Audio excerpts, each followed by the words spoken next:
Back to news. Krishna జిల్లా ఈడ్పుగల్లులో AP CM Chandrababu Naidu మాట్లాడుతున్నారు. లైవ్ లో చూద్దాం.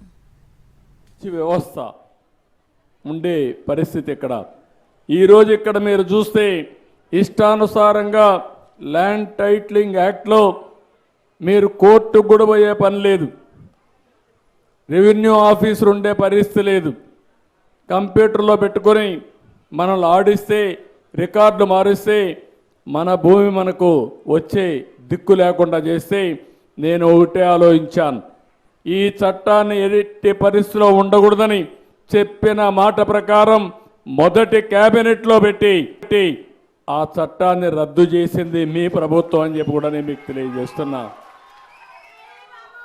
అంతటితో ఆగలేదు, మీ భూమి సర్వే చేస్తున్నాన్ని పేర్లు పెట్టి మొత్తం గెలాక్సీ గ్రనైట్, చాలా కాస్ట్లీ గ్రనైట్, దానికి కొన్ని వేల కోట్ల రూపాయలు ఖర్చు పెట్టి ఆయన ఫోటో వేసుకొని మీ భూములు నాటే పరిస్థితికి వచ్చాడు. నిద్ర లేస్తే ఆయన ఫోటో చూడాలి, పొలానికి పోతే ఆ ఫోటో చూడాలి. ఏం చేయాలో నాకు అది చూసిన తర్వాత అనిపించింది, ఇది కరెక్ట్ కాదు, ఏ వ్యక్తి కూడా మరి చేయకూడదని చేస్తే ఇప్పుడు ఆ రాళ్లపై నుండే ఫోటో తీయడానికి 12 కోట్లు అయింది. ఇలాంటి మనం చూస్తే చాలా బాధేస్తుంది. ఇలాంటివన్నీ జరిగాయి. అది చూసిన తర్వాత ఈరోజు మీరంతా కూడా మొన్నటి వరకు భయంగా బతికారు.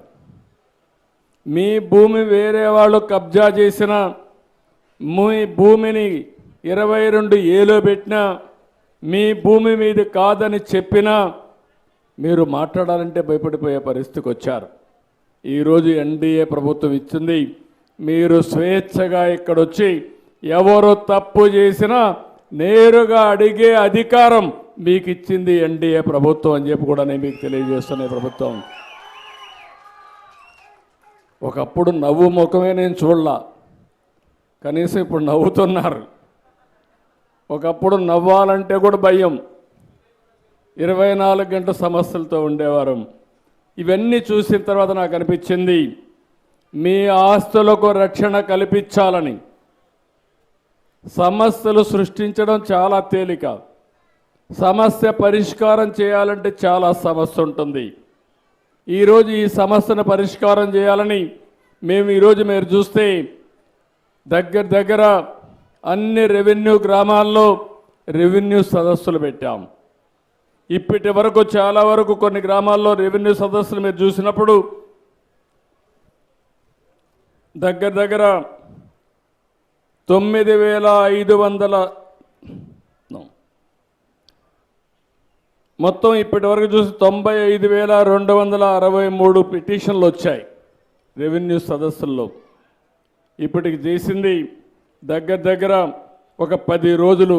ఎన్ని రోజులు అయింది? ఇప్పటికి 6వ తారీఖు స్టార్ట్ చేశారు. డిసెంబర్ 6వ తారీఖున స్టార్ట్ చేసి జనవరి 9 వరకు రెవెన్యూ సదస్సులు పెడుతున్నాం. అన్ని రెవెన్యూ గ్రామాల్లో సదస్సులు పెడుతున్నాం.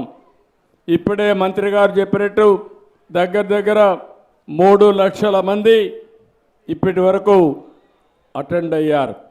దగ్గర 1 లక్ష సమస్యలు ఇప్పటికే రిపోర్ట్ అయినాయి. నేను ఒకటే మీ అందరికీ చెప్తున్నా, ఎన్నో సంవత్సరాలుగా పెండింగ్లో ఉన్న సమస్యల్ని ఈ రెవెన్యూ సదస్సుల ద్వారా పరిష్కారం చేసి మీ ఆస్తి మీకిచ్చే బాధ్యత మాది, దాంట్లో అనుమానమే లేదు. ఇది ఇంకో పక్కన మీరు చూసినప్పుడు కొత్తగా కూడా ఒక చట్టం తీసుకొచ్చాం. ఇప్పుడే ఒక అతను వచ్చాడు, మీరు చూశారు, ఇక్కడే ఉన్నాడు. ఈ పక్కన అతను అన్నమయ్య డిస్ట్రిక్టా, అన్నమయ్య జిల్లా. ఆయన భూమి వేరే వాళ్ళు కబ్జా చేశాడు. కబ్జా చేస్తే ఎక్కడెక్కడో తిరిగాడు. ఎక్కడా పరిష్కారం కాకపోతే నేను ఇక్కడికి వస్తున్నానంటే నేరుగా నాకు ఇస్తే ఆ సమస్య పరిష్కారం అవుతుందనే ఉద్దేశంతో ఎదుక్కుంటా వచ్చాడు అతను. ఇలాంటి వాళ్ళు చాలామంది ఉన్నారు.